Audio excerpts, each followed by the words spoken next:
Wellman TV. Manuel Bennett. Kabanata 141,150, Maghanda para sa ulan. Sinabi ni Julia Stewart, President Spence, Director Lee, President Cahill, naisip kong palawakin ang merkado, ngunit hindi ngayon ang tamang oras. Ang pangunahing produkto natin ngayon ay ang Jade Beauty Facial Mask, at kung papasok tayo sa ibang mga merkado, natatakot ako na kulang tayo sa lakas ng kompetisyon. Sa makatuwid, plano kong patuloy na pagsamasamahin, hintayin ang merkado ng River City na maging matatag, gumawa ng ilan pang mga produkto ng flagship, at pagkatapos ay isaalang-alang ang pagpapalawak ng merkado. Hinangaan siya ni Sawyer Lee at sinabing, tiyak na nakikita ni Julia ang mas malaking larawan. Nahuli lang ako sa pansamantalang kagalakan at hindi inisip kung ano ang hinaharap. Tumango si Janice Swan at sinabing, tama ka, Julia. Kailangan nating patuloy na pagsamahin, at hindi pa huli ang lahat para isaalang-alang ang pagpapalawak sa ibang mga merkado pagkatapos na patatagin ang merkado ng River City. Tawa ng tawa si Boris Cahill, si Julia ay tiyak na may madiskarteng pananaw at pangmatagalang pananaw. Naniniwala ako na sa hinaharap, ang East Beauty Pharmaceuticals ay magiging isang pambahay na pangalan sa East Nation. Ngumiti si Julia Stewart at sinabing, masyadong maaga pa para sabihin iyan, pero pakitulungan mo ako. Hindi kita pababayaan. Kung palawakin natin ang ating merkado sa hinaharap, kailangan mong maging talib ako. Oo naman. Julia, ikaw na ang manguna, at sisingilan ka namin. Magkasama, gagawin nating pambahay na pangalan ang East Beauty Pharmaceutical. Sunod-sunod na ipinangako ni Janice Swan, Sawyer Lee, at Boris Cahill, ang kanilang mga mata ay puno ng pag-asa para sa hinaharap. Pagkaraan ng ilang saglit na pag-uusap ay lumabas na silang tatlo sa opisina. Sa sandaling umalis sila, ginawa ni Sonny Tolkien ang kanyang mga gawain. Tanging sina Manuel Bennett at Julia Stewart ang nanatili sa opisina. Si Julia Stewart ay nakatayo sa tabi ng floor-to-ceiling window, nakatingin sa labas, at bamantong hininga, hindi ko akalain na ibebenta namin ang lahat ng 300,000 kahon ng mga produkto na ginawa namin sa isang gabi. Dati, nag-aalala kami na hindi namin maibenta ang aming mga produkto, ngunit ngayon ay mas maraming demand kaysa sa supply para sa kanila. Umakyat din si Manuel Bennett sa bintanang mula sahig hanggang kisame, nakangiti, Julia, sabi ko sa iyo, dapat may tiwala ka sa aking lihim na race eta at sa aming mga produkto. Lumingon si Julia Stewart kay Manuel Bennett na may magiliw na tingin, at sinabing, salamat, Manuel. Kung wala ang iyong tulong, hindi makakayanan ng East Beauty Pharmaceuticals ang mahirap na panahong ito. Nakataas ang isang kilay, nakangiting tanong ni Manuel, so, i-dissolve pa ba natin ang marriage contract? Not for now, sagot ni Julia Stewart, nakapaut ang kanyang mga labi. Pero, gusto pa rin kitang subukan kahit saglit pa. Higit pang mga pagsubok. Biglang nasar-on ng loob si Manuel Bennett. Oo naman. Tinagilid ni Julia Stewart ang kanyang ulo at sinulyapan si Manuel Bennett, mapaglarong sinisigawan, kung ayaw mo, kalimutan mo na. Nagmamadaling sabi ni Manuel, hindi ba't pagsubok lang? Haharapin ko silang lahat. Ngumiti si Julia Stewart, at pagkatapos ay iniba ang paksa, Manuel, ngayong nagkaroon na ng matagumpay na benta ang ating mga bagong produkto, sa tingin ko ay dapat nating samantalahin ang momentum na ito. Habang nagpapatuloy sa paggawa ng facial mask na ito, dapat din tayong bumuo ng mga bagong produkto. Sa tingin ko, ang Prosperity Pharmaceutical, ang ating pangunahing karibal, ay hindi basta uupo at hihintayin ang kanilang wakas. Tiyak na bubuo sila ng mga bagong produkto para makipagkompetensya sa atin. Kaya, dapat tayong maghanda para sa patuloy na kompetisyon laban sa Prosperity Pharmaceutical. Iyan ang akma. Tumango si Manuel Bennett, at nagtanong, Julia, anong uri ng produkto sa tingin mo ang dapat nating i-develop sa susunod?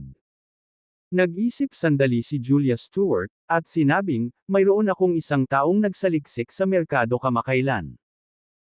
Sa panahong ito, ang mga tao ay nasa ilalim ng malaking panlipunang panggigipit, pagpuyat, na humahantong sa malubhang pagkalagas ng buhok, at ang mga problema sa atay at bato ay naging laganap. Kung makakagawa tayo ng isang produkto na panggamot sa pagkalagas ng buhok at pandagdag sa atay at bato, basta't mabisa, tiyak na muling magpapasiklab sa merkado. Bukod dito, naniniwala ako na ang susunod na batch ng mga produkto mula sa Prosperity Pharmaceutical ay tututuon sa mga produktong ito. Tumawa si Manuel Bennett, hindi naman problema iyon. Tama lang ang mga race 8 ako. Talaga. Mukhang nagulat si Julia Stewart, mayroon ka ring race 8 na ganyan. Siyempre, ngumiti si Manuel Bennett, hindi ko sasabihin na mayroon akong lahat ng sinaunang lihim na race 8, ngunit mayroon akong karamihan sa kanila. Ay nako! Napatulala si Julia Stewart, na tahimik sandali.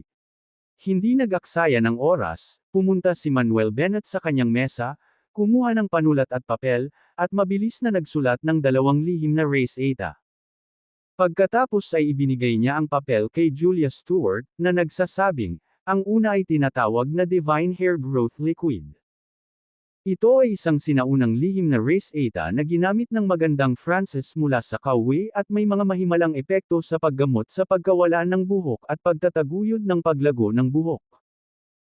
Ang pangalawa ay tinatawag na 7 Treasures Fortifying Pills, isang dawis na sinaunang lihim na race 8, na may magagandang epekto sa pagpapakain sa poly, pagpapalakas ng mga bato, pagprotekta sa atay, at pagtataguyod ng kalusugan ng puso. Nang kunin ni Julia Stewart ang papel, nanginginig ang kanyang mga kamay sa sobrang tuwa. Matapos masaksihan ang malaking tagumpay sa merkado ng Jade Beauty Facial Mask, alam niya na ang mga lihim na race 8 na ibinigay ni Manuel ay tiyak na hindi mabibili ng salapi.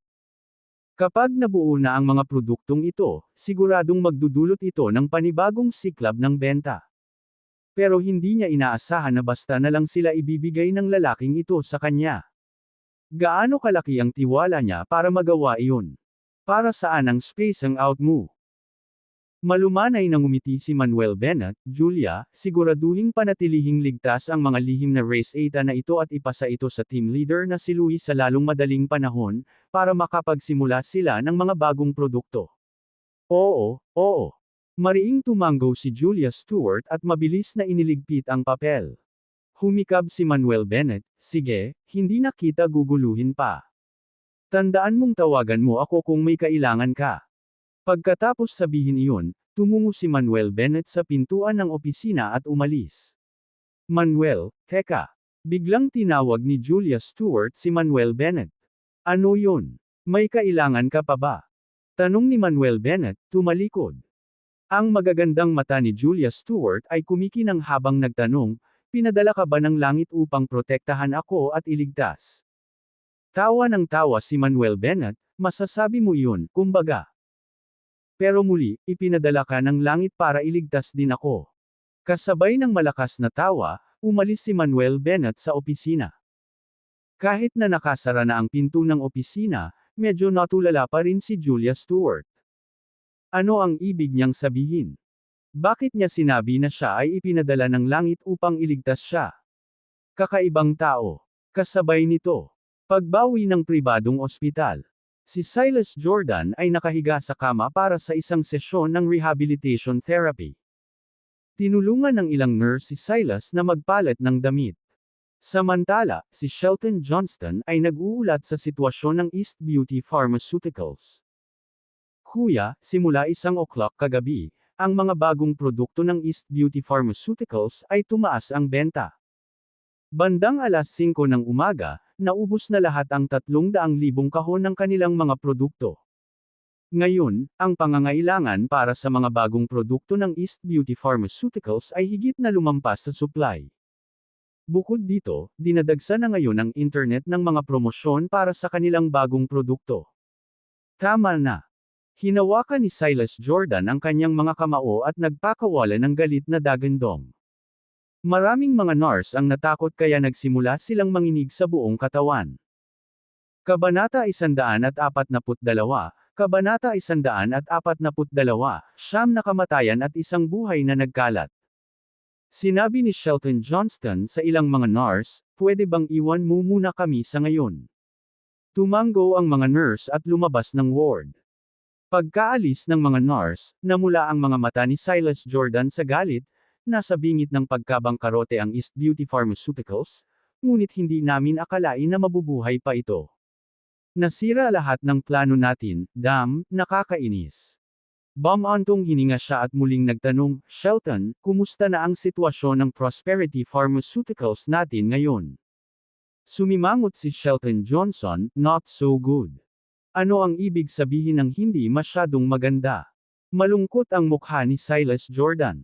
Sabihin mo sa akin ng eksakto kung ano ang nangyayari sa kumpanya, nang walang itinatago. Oo, kuya.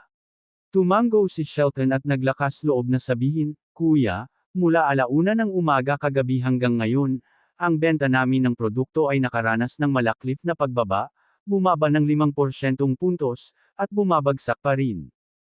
Gusto na ngayong ibalik ng mga negosyong nag-order sa amin at ng mga taong bumili ng aming mga produkto. Bukod dito, inihahambing ng mga tao sa online ang aming mga produkto sa mga bago ng East Beauty Pharmaceuticals, na sinasabing ang aming mga produkto ay mas mababa sa lahat ng kahulugan. Kung magpapatuloy ang trend na ito, natatakot akong mabawi ng East Beauty Pharmaceuticals ang merkado ng River City. Matapos marinig ang ulat ni Shelton Johnston, dumilim ang mukha ni Silas Jordan, hindi umimik ng matagal. Maingat na tanong ni Shelton, Kuya, ano ang susunod nating gagawin? Huminga ng malalim si Silas Jordan, sinusubukang pigilan ang kanyang galit, kailangan mong gawin ang 4 na bagay ngayon. Una, umarkila kaagad ng ilang cyber troll para maikalat ang balita online na ang bagong produkto ng East Beauty Pharmaceuticals ay may malaking epekto.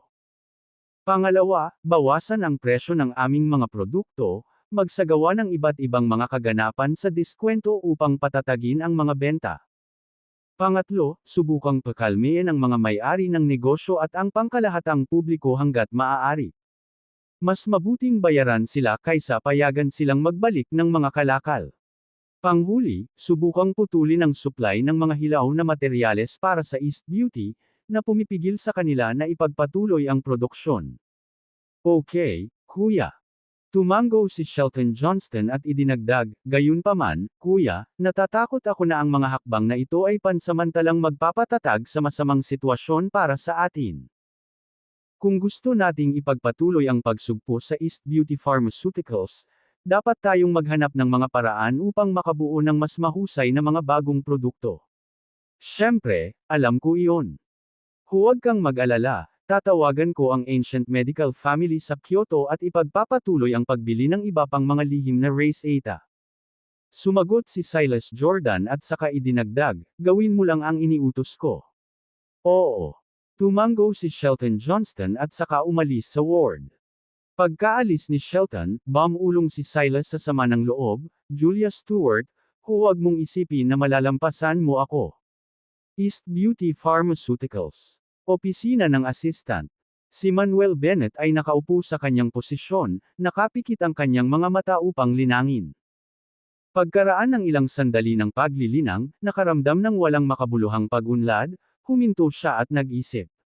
Lately, gabi-gabi siyang nagtatanim. Gayunpaman, matapos ang kanyang paglilinang ay umabot sa late foundation establishment stage, wala siyang nakitang anumang senyales ng pagpapabuti. Ang simpleng pag-asa sa Gathering Spirit Pills ay tila hindi nagawa ang lansihin. Kaya, naisipan niyang mag-set up ng Gathering Spirit Formation sa paligid ng No. 8 Divine River Garden Villa, na nagtitipon ng Heavenly Earth Spiritual Chi para sa kanyang cultivation. Sa una, nag-set up si Neil Kuntz ng Gathering Spirit Formation sa mga bundok upang tulungan ang kanyang paglilinang. Ang pangunahing isyu ay ang mga Spirit Stone ay kinakailangan para sa array ng formation. Sa panahong ito, ang espiritual na enerhiya sa mundo ay napakahirap, saan siya makakahanap ng mga espiritong bato. Gayunpaman, naisip ni Manuel Bennett na palitan ng jade ang spirit stones. Ngunit, ang espiritual na enerhiya na nasa ordinaryong jade ay masyadong manipis, at hindi maikukumpara sa spirit stones. Tanging ang top-grade jade lamang ang maaaring bahagyang palitan ng spirit stones. Ngunit ang pag-set up ng Gathering Spirit Formation ay nangangailangan ng maraming top-grade jade. Saan siya makakahanap ng napakarami? Kahit na gusto niyang bilhin ang mga ito gamit ang pera, maaaring hindi talaga available ang mga ito.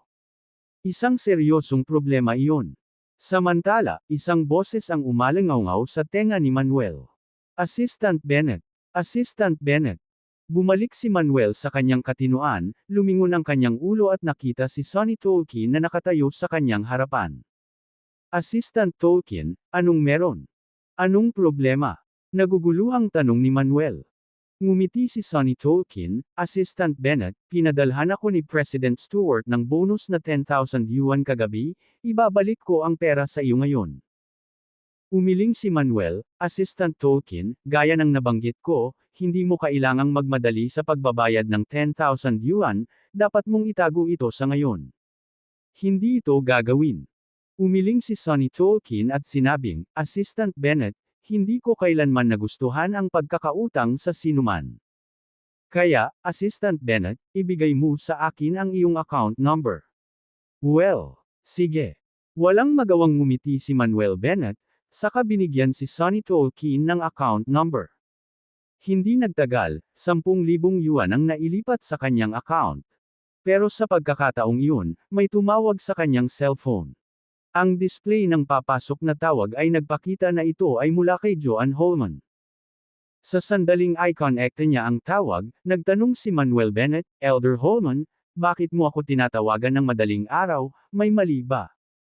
Sa isang nag-aalalang boses ay sinabi ni Joan Holman, Guro, kailangan mong puntahan kaagad si Mr. Steele, masama ang kalagayan niya. Bad shape. Anong ibig mong sabihin? Nagulat si Manuel Bennett. Sinabi ni Joan Holman, hindi namin alam kung ano ang nangyari ngunit nalason si Mr. Steele. Ang problema ay ang lason ay lubhang makapangyarihan, at Mr. Clancy, Dr. Hans, at hindi ko ito maalis. Sa ngayon, mapapanatili lang natin ang buhay ni Mr. Steele, ngunit kung hindi natin maaalis ang lason sa lalong madaling panahon, maaaring hindi ito maabot ni Mr. Steele. Kumunot ang noo ni Manuel Bennett, agad na sumagot, nasaan na kayo ngayon, pupunta ako kaagad. Nasa Mysterious Doctor Pavilion, tayo na itinatag ni Mr. Steele, ang headquarters. Sagot ni Joan Holman. Sige, nakuha ko na. Tumugon si Manuel Bennett, pagkatapos ay ibinaba ang telepono. Pagkatapos ibaba ang tawag, sinabi ni Manuel Bennett kay Sonny, Assistant Sonny, kailangan kong lumabas saglit. Kung hihilingin ni President Stewart, maaari mo bang ipaalam sa kanya? Oo naman. Tumango si Sonny bilang pagsang-ayon. Kaagad, umalis si Manuel Bennett sa kumpanya ng nagmamadali, pumara ng taxi, at dumiretso sa Mysterious Doctor Pavilion Headquarters. Makalipas ang 20 minuto, dumating si Manuel Bennett sa Mysterious Doctor Pavilion Headquarters. Ginabayan ng isang medical hall attendant, dinala si Manuel Bennett sa isang silid sa ikatlong palapag. Master, dumating ka na rin sa wakas. Master, pakisuyong tingnan mo si Mr. Steele dali, ano bang nangyayari sa kanya? Alam lang natin na nalason si Mr. Steele, pero hindi natin alam kung anong klaseng lason ang naapektuhan. Nang makita ang pagdating ni Manuel Bennett, nilapitan siya nina Joan Holman, Cyril Clancy, at Joseph Hans. Maraming mga manggagamot sa silid at ang katulong na nagdala kay Manuel ay nagulat sa kanilang magalang na pagsalita sa kanya. Anong nangyayari? Ang binatang ito ba talaga ang master ng 3 banal na doktor? Sa pagkabigla at pagkalito, lumabas ng silid ang medical hall attendant. Doctors Holman, Clancy, and Hans, si Mr. Bennett ba talaga ang master mo? Hindi makapaniwalang tanong ng isang medyo may edad na doktor. Oo naman. Sumang-ayon si Cyril Clancy at sinabing, hindi lang kami, kahit ang mentor mo na si Mr. Steele ay master student namin. Ano? Paano? Paanong posible iyon? Nataranta ang grupo ng mga doktor, hindi sila makapaniwala. Sumagot si Joan Holman, kung hindi mailigtas ng ating amo si Mr. Steele, walang sinuman sa River City ang makakapagligtas. Ang mga doktor ay nag-aalinlangan sa mga salita ni Joan Holman at nagpasya na makita sa kanilang sarili kung ano ang kaya ni Manuel Bennett. Walang sabi-sabi, pumunta si Manuel Bennett sa gilid ng kama at sinulyapan si Vernon Steele, na nakahiga sa kama. Sa ngayon, may mahigit 100 pilak na karayom ang tumusok sa dibdib ni Vernon Steele. Ang kanyang mga labi ay itim, ang kanyang mukha ay madilim, at ang kanyang dibdib ay itim na itim. Si Manuel Bennett ay same time na nagsalita, sa katunayan, siya ay nalason. Master, anong klaseng lason ang natamo ni Mr. Steele? Nagmamadaling tanong ni Joseph Hans. Hindi pa ako sigurado. Una, tingnan ko muna ang pulso ni Mr. Steele. Sagot ni Manuel Bennett, saka kinuha ang pulso ni Vernon Steele. Makalipas ang ilang minuto, binawi ni Manuel Bennett ang kanyang kamay, at sinabing, Mr. Steele ay dinapuan ng isang napakabihirang lason. Ang lason na ito ay tinatawag na 9 deaths and 1 life scatter. Ang lason na ito ay ginawa mula sa 10 lubhang nakakalaso na mga herbal na sangkap. Ang mga ito ay hilaw na Strychnos nox vomica, hilaw na Aconitum cosnezophi, hilaw na Aconitum carmichaeli, hilaw na Pinellia ternata, hilaw na Erythema, hilaw na Croton, hilaw na Euphorbia peplis, hilaw na Garcinia cambogia, at hilaw na Senecio scandens. Kabanata 143, Kabanata 143, Poison Dr. King. Hayes. Humugot ng malalim na hininga si Joan Holman, nalason ba talaga si Mr. Steele ng 9 deaths and 1 life scatter? Nakita ko lang itong 9 deaths and 1 life scatter, sa isang sinaunang libro, at wala pa akong nakitang sinuman na talagang may kakayahang gumawa nito. Nang makita ni Manuel Bennett kung anong lason ang mayroon si Mr. Steele sa pamamagitan lamang ng pagsusuri sa kanyang pulso, maraming doktor na naruroon ang labis na nabigla. Mukhang may malaking kakayahan ang binatang ito. Umiling si Cyril Clancy, hindi ko pa naririnig ang lason na ito, hindi nakakagulat na hindi ito matukoy. Nagsalita din si Joseph Hans, hindi ko rin nakita, ang lason na ito ay talagang kakaiba. Ito ay talagang ginawa mula sa 10 iba't ibang mga halamang gamot na buhay. Tiwalang sinabi ni Manuel Bennett, ang naglason sa kanya ay dapat na eksperto sa paggamit ng mga lason. Tumingin si Joan Holman sa ilang doktor at nagtanong, kilala mo ba kung sino ang lumason kay Mr. Steele? Walang ideya. Umiling ang isang doktor, kagabi, sinabi ni Master na lalabas siya para makipagkita sa isang kaibigan. Pagkabalik niya ng gabi, bigla siyang natamba. Guro, kaya mo bang lutisin ang lason na ito? Tanong agad ni Joan Holman. Inaasahan din na tumingin ang iba kay Manuel Bennett. Siyempre kaya ko, medyo magulo lang. Sumagot si Manuel Bennett, at pagkatapos ay sinabi, ay detoxify ko si Mr. Steele ngayon. Kasabay nito, ikanaway ni Manuel Bennett ang kanyang kanang kamay, naalala ang lahat ng pilak na karayom na nakaipit sa dibdib ni Mr. Steele. Pagkatapos, pinakilos ni Manuel Bennett ang tunay na chi sa loob ng kanyang katawan, ginamit ang Heavenly Road 9 needles, at naglabas ng sunod-sunod na karayom. Whoosh! Whoosh! Whoosh! Isang pilak na karayom ang lumipad palabas, tumpak na tumusok sa mga pangunahing acupoint sa dibdib ni Mr. Steele. Hindi nagtagal, ang 9 na pilak na karayom ay ipinasok sa 9 na susing acupoint sa dibdib ni Mr. Steele. Hum, hum, hum. Pagkatapos nilang tumagos sa acupoints, ang 9 na pilak na karayom ay nagsimulang manginig ng matindi, at nagbuga pa ng nakasisilaw na gintong liwanag. Nang makita ang eksenang ito, lahat ng naruroon ay natigilan. Maging sina Joan Holman, Cyril Clancy, at Joseph Hans, na nakakita kay Manuel Bennett na gumamit ng Heavenly Road 9 needles, noon, ay labis na nabigla nang makita nila itong muli. Talagang nakita nila ang phenomena ng 1 energy, 2 instruments, 3 talents, 4 images, 5 elements, 6 paths, 7 stars, 8 trigrams, 9 palaces, and 10 directions through these Heavenly Road 9 needles. Sa iilang doktor naman na naruroon, mas natulala sila, gulat na gulat sila. Anong klaseng pamamaraan ng karayom ito? Masyadong mahiwagang. Sa katunayan, hindi pa ako nakakita ng gayong mahiwagang pamamaraan ng karayom. Nagulat ang ilang doktor. Ito ay ang Heavenly Road 9 Needles. Sagot ni Joanne Holman. Ano? Ay! Ito ba ang Heavenly Road 9 Needles? Nagulat ang isang manggagamot, puno ng hindi makapaniwala ang mukha. Maaaring ang Heavenly Road 9 Needles, ang unang nasa ranggo sa Divine Needle Ranking ng East Nation. Tanong ng isa pang doktor sa gulat na boses. Eksakto. Tumango si Joanne Holman. Nang marinig ang sang-ayon na sagot ni Joanne Holman, ang ilang mga doktor na naruroon ay tuwang-tuwa na ang kanilang paghinga ay naging minadali. Para sa sinumang nag-aaral ng tradisyonal na gamot, ang masaksihan ng gayong maalamat na mga kasanayan sa acupuncture ay magiging isang lubhang pinarangalan na kaganapan. Lalo na ang nangungunang, Heavenly Road 9 Needles. Ilang sandali, lahat ng mga doktor na naruroon ay nakatitig ng mabuti sa siyam na pilak na karayom sa dibdib ni Mr. Steele, kahit na hindi naglakas loob na kumurap. Sa pag-vibrate ng mga pilak na karayom, nakita nila ang daloy ng mabahong itim na likido na umaagos sa kahabaan ng mga pilak na karayom. Bukod dito, habang umaapaw ang itim na likido, nawala ang tinta na kulay sa mukha ni Vernon Steele, na unti-unting nanimbalik ang kanyang kutis. Kupas din ang tagpi ng itim sa kanyang dibdib. Unti-unting lumipas ang oras. Nang tumigil sa pag-vibrate ang siyam na pilak na karayom, ikinaway ni Manuel Bennett ang kanyang kamay, binawi ang mga karayom. Ibinalik ni Bennett ang mga pilak na karayom sa kahon at sinabing, "Sige, naalis na ang lason ni Mr. Steele."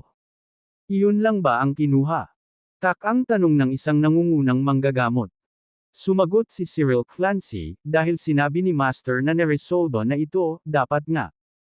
Nang matapos siyang magsalita, unti-unting iminulat ni Vernon Steele ang kanyang mga mata. Diyos ko, okay lang talaga siya. Ito ay hindi kapanipaniwala, wala pang kalahating oras at pinagaling na siya ni Master. Nakakamangha ang medical skills ni Mr. Bennett, para siyang reincarnation ni Lucas Hodge. Ang ilang mga manggagamot ay sumasalamin sa damdamin, hinangaan nila si Bennett ng buong puso.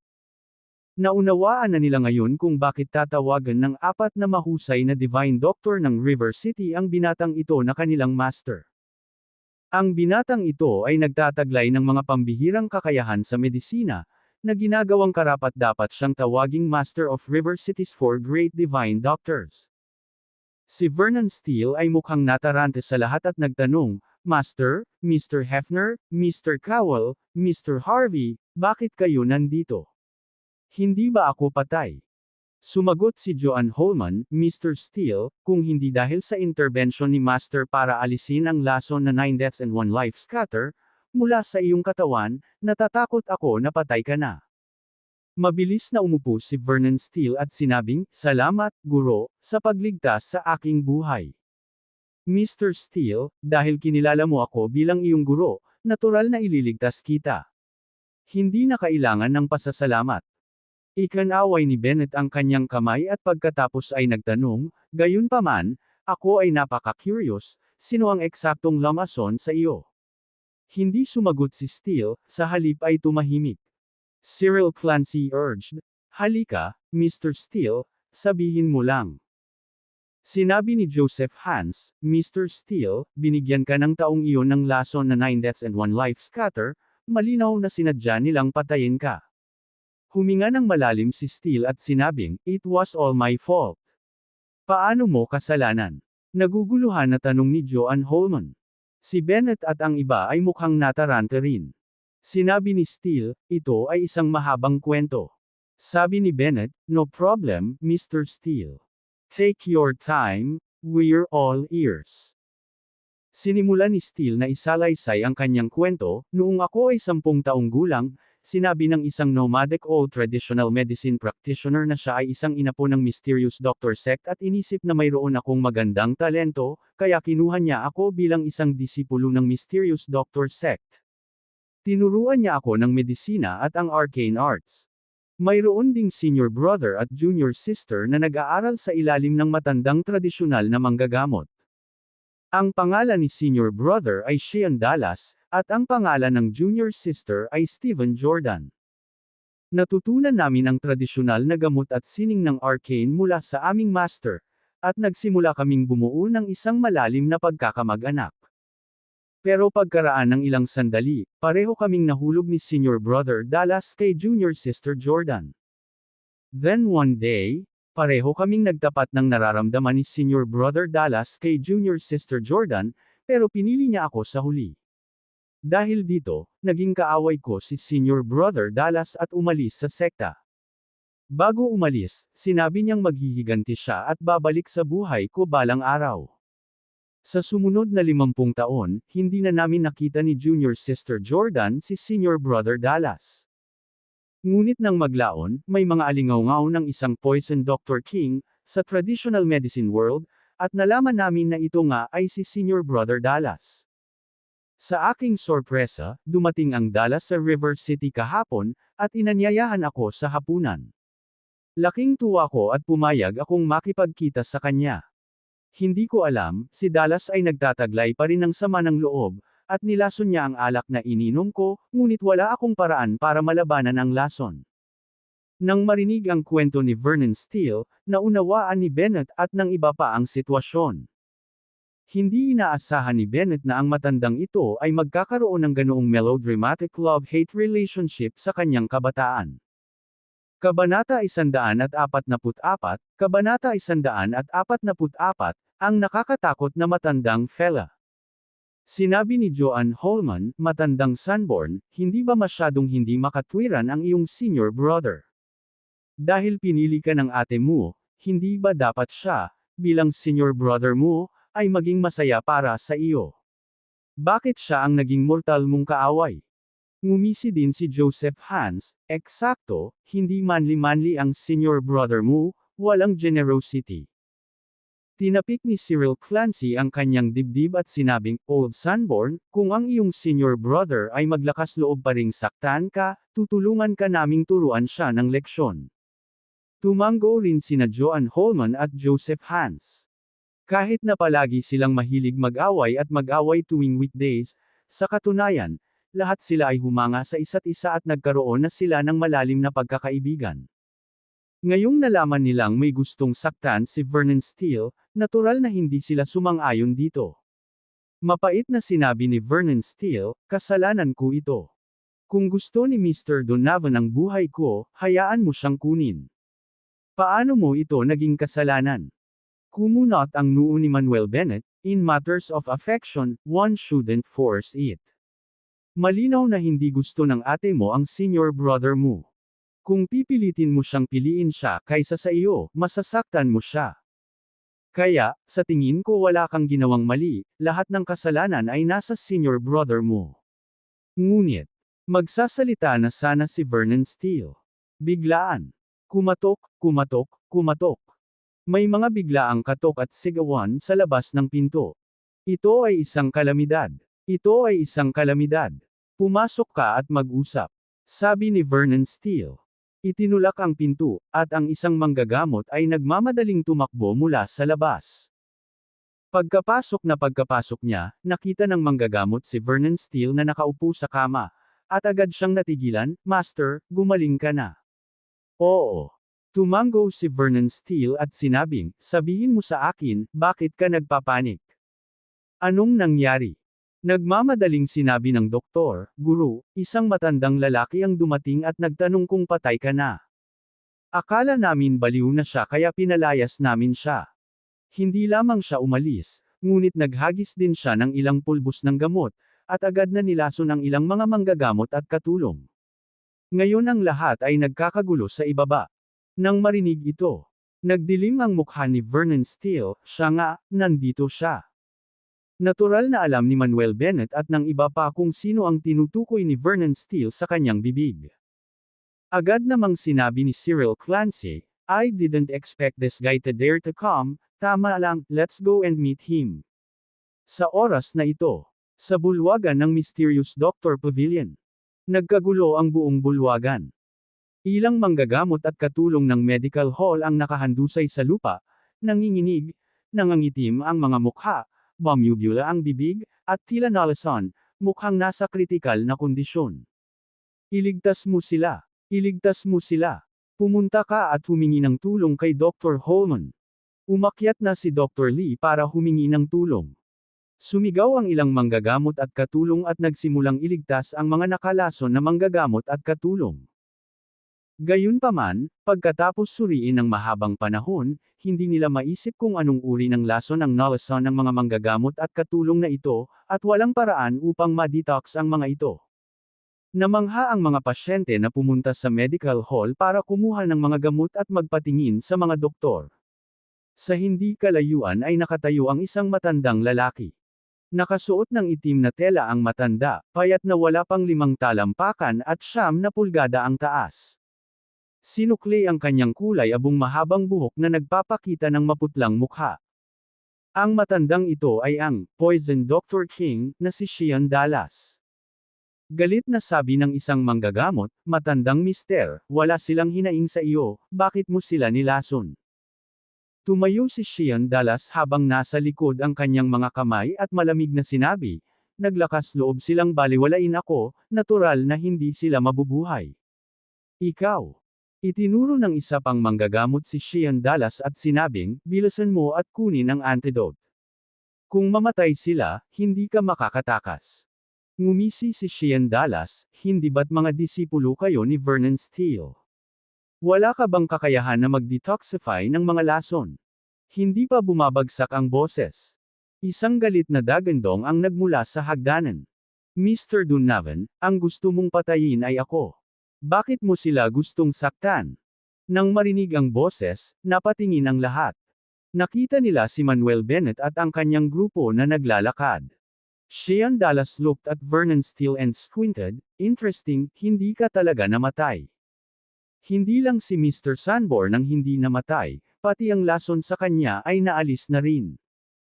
Galit na humakbang palabas si Cyril Clancy, "Si Mr. Sanborn ay ang junior mong kapatid.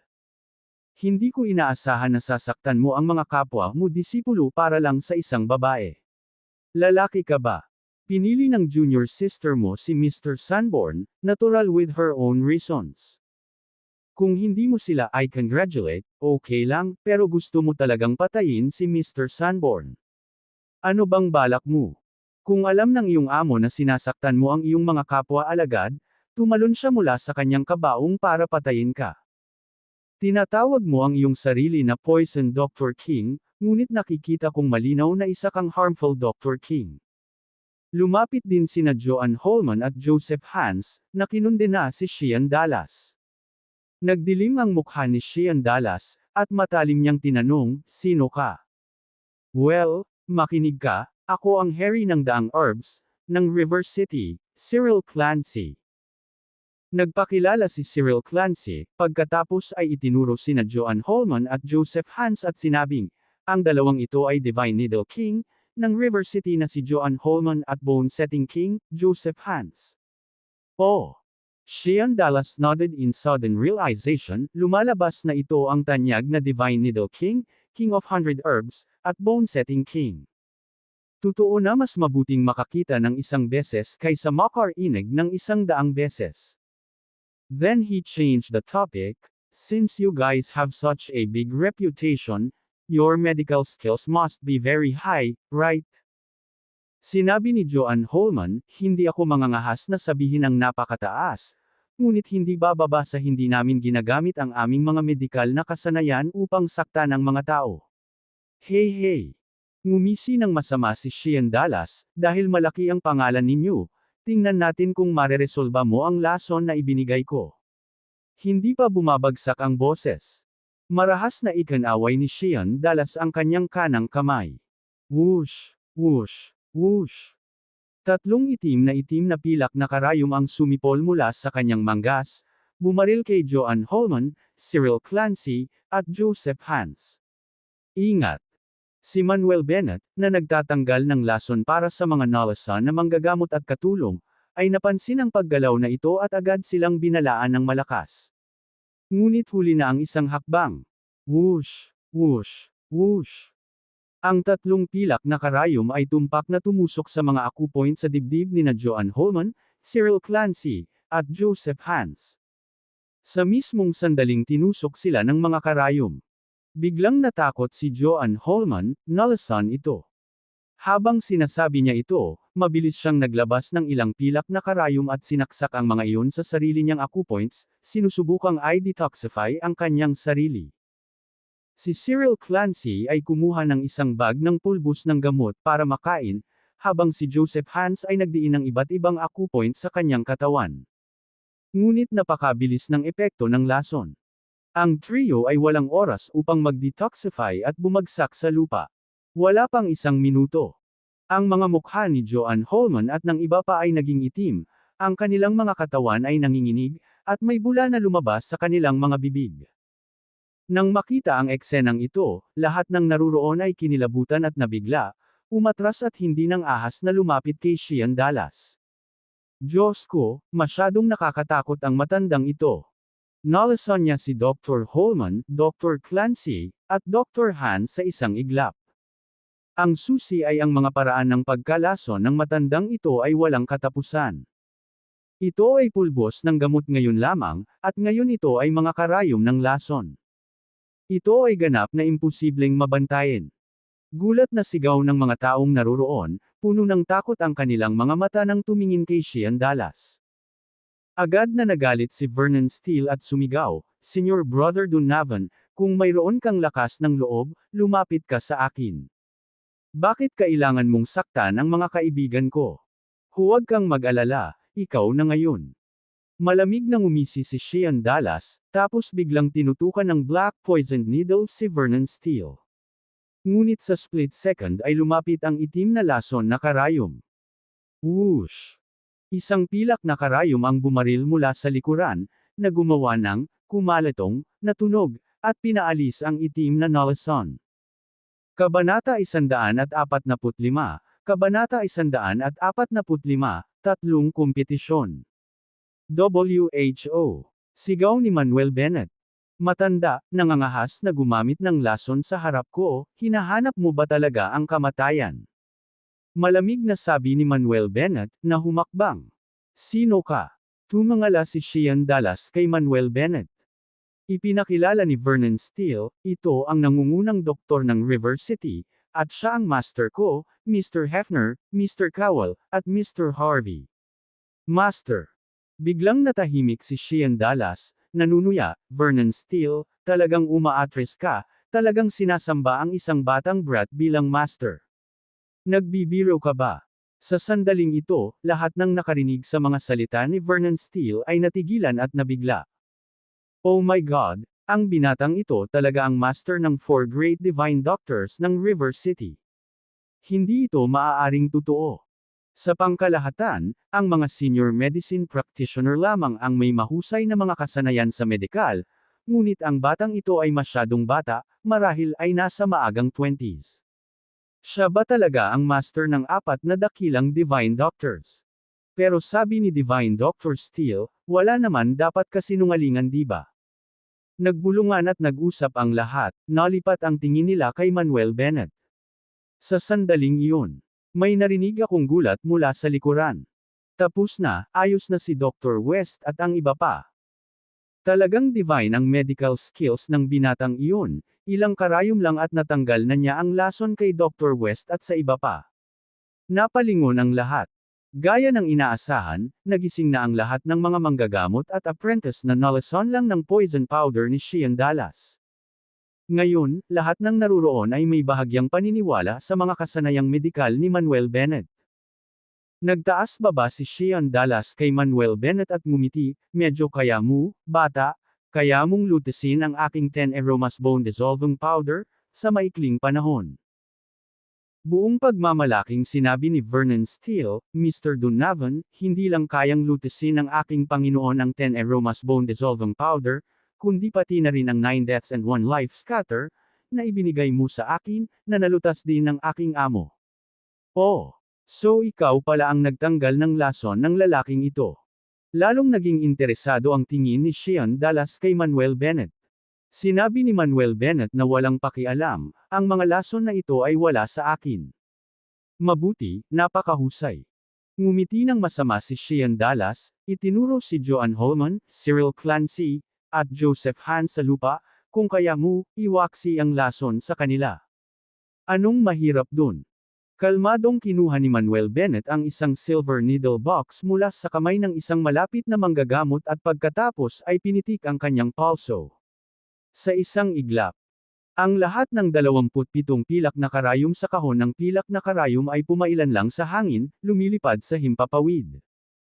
Kaagad pagkatapos, pinakilos ni Manuel Bennett ang tunay na chi sa kanyang katawan at iwinagayway ang kanyang kanang kamay. Whoosh whoosh whoosh. 27 pilak na karayom ang tumusok sa siyam na acupuncture point sa dibdib nina Joan Holman, Cyril Clancy, at Joseph Hans. Buzz buzz buzz. Siyam na pilak na karayom sa bawat tao ay marahas na nag-vibrate. Nang makita ang eksenang ito, lahat ng naruroon ay natulala. Napakatalino ng mga kasanayan ng batang ito sa acupuncture, nagsasagawa ng acupuncture para sa 3 taon ng sabay-sabay. Not to mention how this kid's medical skills are, just this technique alone is amazing. Ang mga taong naruroon ay nag-usap at namangha. Maging si Shean Dallas, na nakatayo sa tapat niya, ay lumiit ang kanyang mga pupil sa sandaling ito, ang kanyang mga mata ay puno ng pagkabigla. Sa maikling panahon. Noon lang, tumigil sa pagkibot sina Joan Holman, Cyril Clancy, at Joseph Hans, hindi na bumubula ang bibig, at bumalik sa normal ang kanilang mga mukha. Lahat ng pilak na karayom ay tumigil sa pag-vibrate, at si Manuel Bennett ay nagwagayway ng kanyang kamay upang bawiin ang mga pilak na karayom. Sa sandaling nakolekta ang mga pilak na karayom. Nakita ng lahat na naruroon sina Joan Holman, Cyril Clancy at Joseph Hans na nagmulat ng kanilang mga mata at diretsyong umupo. Diyos ko, napakaganda ng binatang ito. Naalis niya ang lason mula kay Dr. Holman, Dr. Clancy, at Dr. Han sa napakaikling panahon. Hindi nakakagulat na sinasamba ng 4 na banal na doktor ang binatang ito bilang isang master, ang kamanghamanghang kasanayang medikal na ito ay kamanghamangha. Mukhang mula ngayon, ang titulo ng nangungunang doktor ng River City ay walang alinlangan na pagmamay-ari ng binatang ito. Ang lahat ng mga taong naruroon ay ganap na kumbinsido, na walang sino man ang nagdududa sa medikal na kakayahan ni Manuel Bennett. Nagulat din si Shean Dallas, hindi makapagsalita ng matagal. Salamat, Guro, sa pagligtas sa amin. Si Joan Holman at ang dalawa pa ay bumangon mula sa lupa at yumuko kay Manuel Bennett. Hinaway-kaway lang ni Manuel ang kanyang kamay, saka tumingin kay Shean Dallas at malakas na sinabi, Mr. Donovan, hanggat nandito ako, hindi ka makakagamit ng lason para pumatay ng sinuman. Pinapayuhan ko kayong umalis sa lalong madaling panahon at kalimutan ang tungkol sa paghihiganti kay Mr. Steele sa hinaharap. Shean gritted his teeth. I don't accept. I don't accept. Anong hindi mo tinatanggap? Pinandilatan ni Cyril Clancy si Shean Dallas at sinabing, sa antas ng lason mo, hindi mo mahawakan ang aking guro. Matiim na tinitigan ni Shean Dallas si Manuel Bennett at sinabing, Anak, maglakas loob ka bang makipagkompetensya sa akin sa mga kasanayan sa pagkalason at pag-detox? Hanggat kaya mo akong talunin, aalis ako kaagad at hindi na muling maghihiganti kay Vernon Steele. Seryoso ka ba? Tumaas ang kilay ni Manuel Bennett, sigurado ka ba na hanggat kaya kitang talunin, hindi ka na maghihiganti kay Mr. Steele? Oo naman. Napaangat ng ulo si Shean Dallas, my word is my bond. Sige. Tumango si Manuel Bennett at sinabing, sabihin mo sa akin, paano mo gustong makipagkompetensya?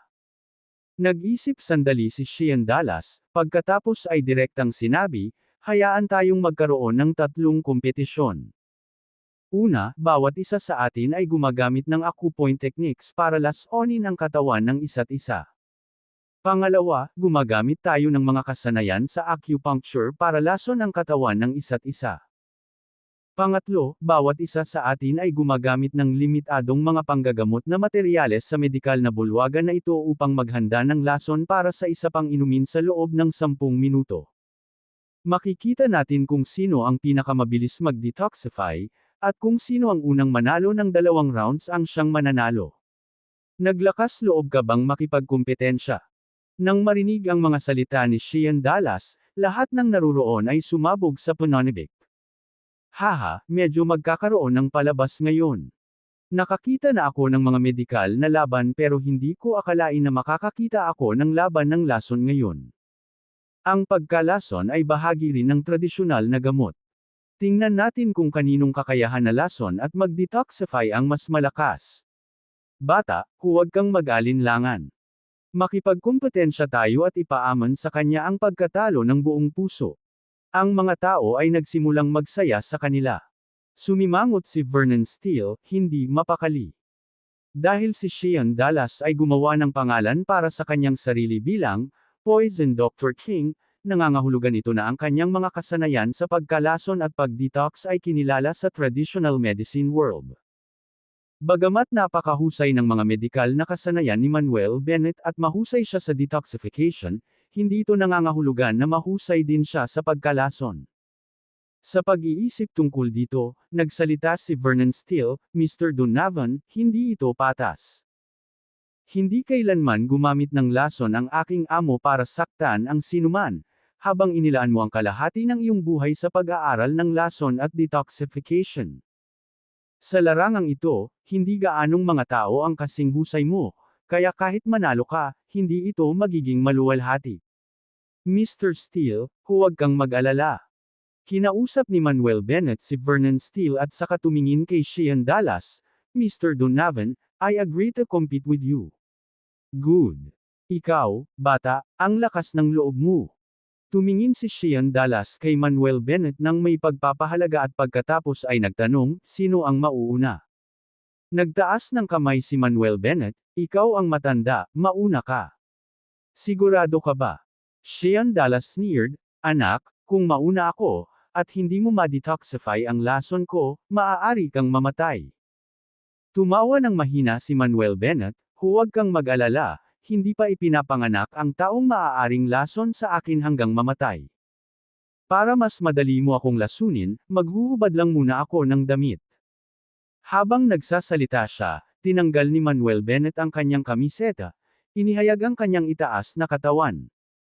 Medyo madaming babae sa audience ang namula at napatikip ng mata nang makita ang eksenang ito. Bagamat tila nahihiya ang mga babaeng ito, palihim nilang sinilip ang pangangatawan ni Manuel Bennett gamit ang kanilang mga daliri.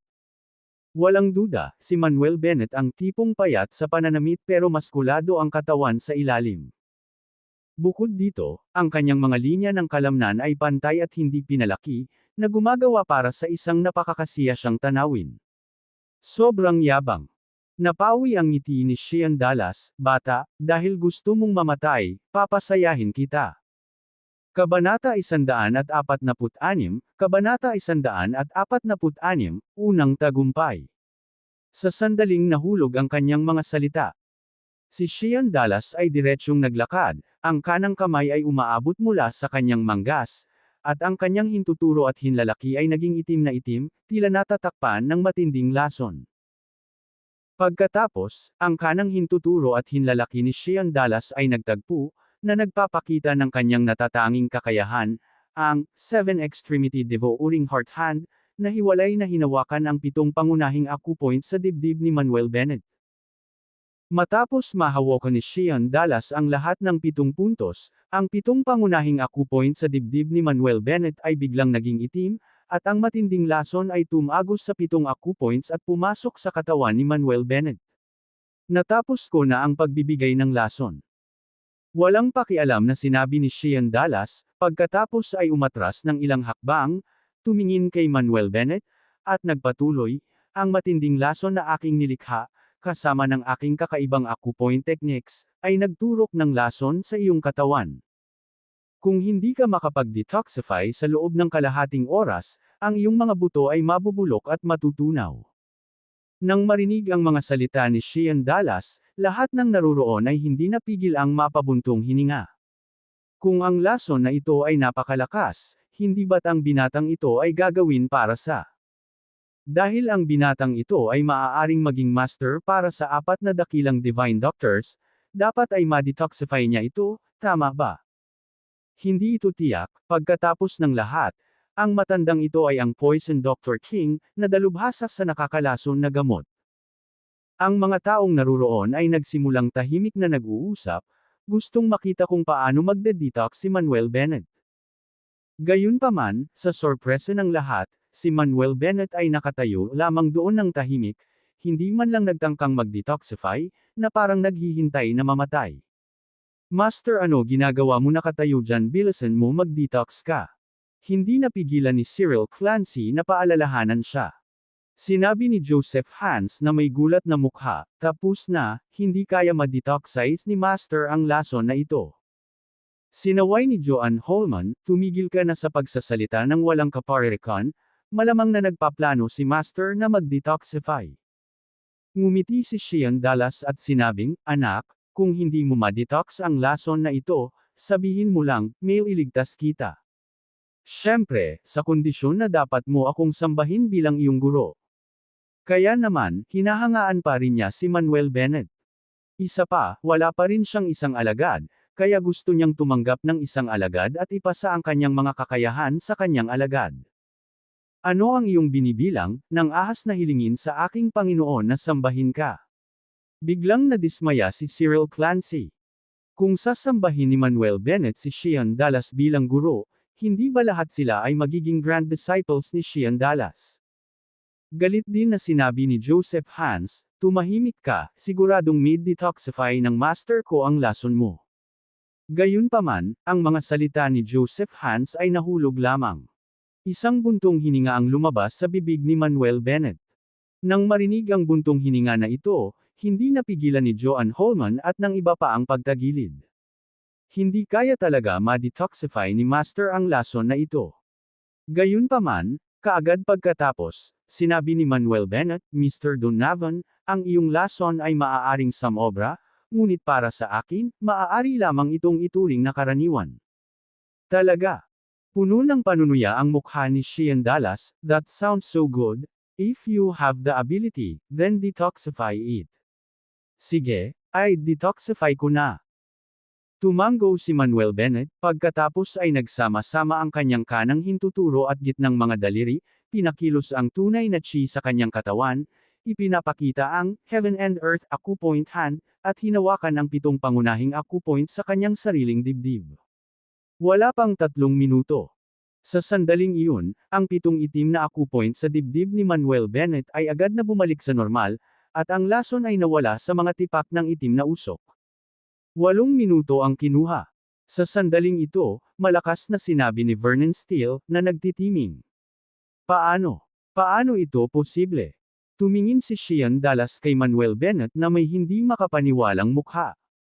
Inabot lang siya ng 8 minuto para ma-detoxify ang lason. Hindi lang si Shean Dallas, nagulat din ang lahat ng naruroon. Tumangala si Manuel Bennett kay Shean Dallas at sinabing, it's your turn. Anak, halika na. Si Shean Dallas ay walang takot na mukha, at naghahanda ng tanggalin ang kanyang kamiseta. Agad na sinabi ni Manuel Bennett, Mr. Donovan, hindi mo na kailangang habarin ang iyong kamiseta. Medyo matanda ka na, at mas nakakainis kung maghubad ka sa harap ng napakaraming tao. Sigurado ka ba? Malamig na sinabi ni Shean Dallas, ang pagbibigay ng lason sa pamamagitan ng pananamit ay magpapalaki ng kahirapan ng maraming beses. Hindi mo na kailangang mag-alala tungkol dyan. Bahagyang sinabi ni Manuel Bennett, pagkatapos ay humakbang pasulong at ginamit muli ang Heaven and Earth Acupoint Hand technique, na pinindot ng 9 na beses sa mga acupuncture point ng dibdib ni Shean Dallas. Pagkatapos nito, umatras ng 2 hakbang si Manuel Bennett at sinabing, tapos na ako. Iyon lang. Natarante si Cyril Clancy, 9 times lang na diniin ni Master ang katawan ng lalaking to, parang hindi naman siya nilason . Sumimangot si Joseph Hans at sinabing, maaaring ang lasong ginamit ni Master ay walang kulay at walang lasa. Tumango si Joanne Holman, posible iyon. Gayunpaman, matapos magsalita si Joanne Holman. Biglang nagpakawala ng masakit na sigaw si Shean Dallas, bumuhos ang malamig na pawis mula sa kanyang noo, at biglang umitim ang kanyang mukha. Ano ba, nangyayari na? Masyadong nangingibabaw ang lason ng batang ito. May hindi napigil ang mapasigaw. Si Shean Dallas, sa sakit, ay tumingin kay Manuel Bennett at sumirit, "Ikaw. Hindi mo ako nilason. Sa halip, ginawa mo ang mga lason na nakatago sa loob ng sarili kong katawan. Ang bastos mong bata. May mga kasanayan ka talaga."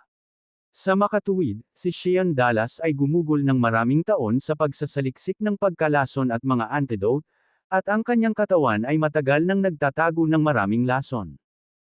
Bagamat maaari niyang sugpuin ang mga lason na ito sa mga karaniwang araw, ngayon ay bigla itong na-activate ni Manuel Bennett, na nagdulot sa kanya ng matinding sakit. Nakaramdam siya ng pangangati sa buong katawan, matinding sakit, at kung minsan, nasusunog na sensasyon at malamig na panginginig. Nang marinig ang mga salita ni Shean Dallas, lahat ng naruroon ay agad na natigilan. Ang batang ito ay talagang kamangha-mangha. Hindi na niya kailangan pang gumamit ng lason, ang pag-activate lamang ng sariling lason ng matandang lalaki ay sapat na upang hindi siya makayanan. Hindi gumagamit ng lason ngunit ginagawang lason ang kalaban, ang ganitong uri ng kasanayan ay hindi kapanipaniwala. Nagkaroon ng tuloy-tuloy na mga bulalas, at lalo lamang lumaki ang paghanga ng lahat kay Manuel Bennett. Para naman kay Joanne Holman, Cyril Clancy, Joseph Hans, at Vernon Steele, mas nirerespeto nila si Manuel Bennett. "Anak, gusto mong gamitin ang lason sa katawan ko para lason ang sarili ko, mangarap ka." Shean Dallas gritted kanyang ngipin at pagkatapos ay itinaas ang kanyang kanang kamay, ang kanyang hintuturo at hinlalaki ay magkadikit, at idiniin ang acupoint sa kanyang dibdib. Gayunpaman, pagkatapos ng pagpindot, ang epekto ay hindi kasing ganda ng inaasahan niya. Kaya, naglabas siya ng isang pakete ng pulbos ng gamot sa kanyang dibdib at nilunok iyon. Ang pulbos ng gamot na ito ay espesyal na ginawa niya at kayang iwaksi ang lahat ng uri ng lason. Matapos ang pagsubok na ito, tuluyang naalis ni Shean Dallas ang lason sa kanyang katawan, ngunit basang-basa na siya sa pawis at hingal na hingal. Pinunasan ni Shean Dallas ang pawis sa kanyang noo at sinabi kay Manuel Bennett, "Bata, sinabi ko sa iyo, ang paggamit ng lason sa aking katawan para pabagsakin ako ay imposible. Mr. Donovan, inabot ka ng 15 minuto para mawala ang lason." Sa sandaling ito, malakas na nagsalita si Vernon Steele. "Ano? 15 minuto? Hindi makapaniwala si Shean Dallas, Vernon, sinasadya mo bang protektahan ang batang ito?" Sinabi ni Vernon Steele, "I wouldn't resort to such ways. Old fella, I was timing it too, and it really took you 15 minutes. Kung natalo ka, natalo ka. Hindi ka nababalik sa iyong salita, di ba? May ilang iba pa na nagtitiming din. Ako, si Shean Dallas, ay hindi isang taong hindi kayang matalo." Malamig na sumangot si Shean Dallas, pagkatapos ay bumaling kay Manuel Bennett at sinabing, "Bata, halika na, simulan na natin ang ikalawang round." Pause for a moment, Shean Dallas added, "This time mauna ka na, para walang makapagsabi na lagi kitang sinasamantala." "Walang problema." Tumango si Manuel Bennett. "Hindi ko na ba kailangang maghubad ng damit sa pagkakataong ito?" tanong ni Shean Dallas. Sinabi ni Manuel Bennett, "Alam ko kung gaano karaming mga acupoint ang nasa katawan ng tao at kung nasaan sila. Hindi mahalaga kung ito ay sa pamamagitan ng damit o kahit na pumikit ako, mahahanap ko pa rin sila." "Sige." Tumango si Shean Dallas na mukhang seryoso, "Then come on." Kabanata 147, Kabanata 147, dalawang magkakasunod na panalo.